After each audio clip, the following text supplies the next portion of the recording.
presented by Shruti Films Maithili.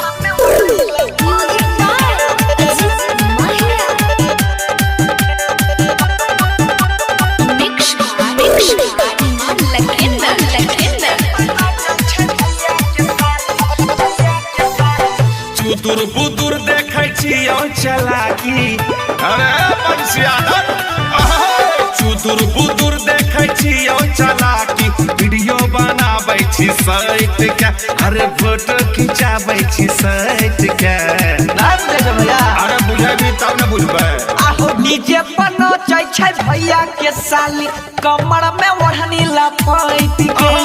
DJ पर नचै छै भैया के साली कमर में ओढ़नी लपेट के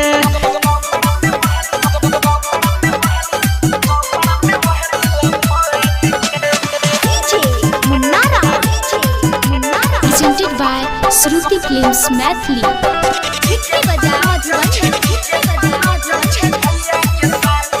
अरे ललकी फराक वाली नाचै छौ सुपर वीडियो बना के डाली दही यूट्यूब पर और ओकर बाद देखिए गच गच आ गई तो व्यू मारे तमाजा अभी छै समैया मौका के फायदा उठाबे न हो भैया समय छै गेलियौ तोहर बहाना किया बजाबै छी ऐसन गाना लागल छी तखनी से डट के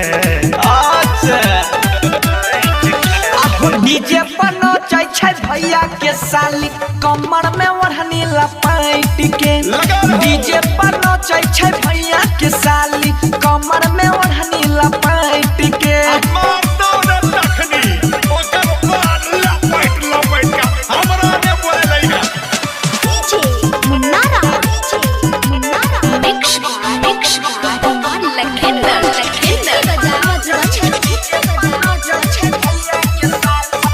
अरे गड़बड़ नहीं कर जे हो जाए मारा मारी कहे छो समझाई का छला बिहारी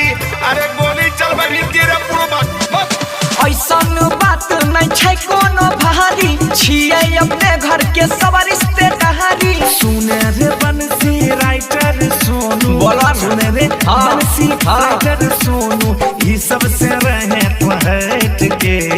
आइ बेटा मना किए करे छै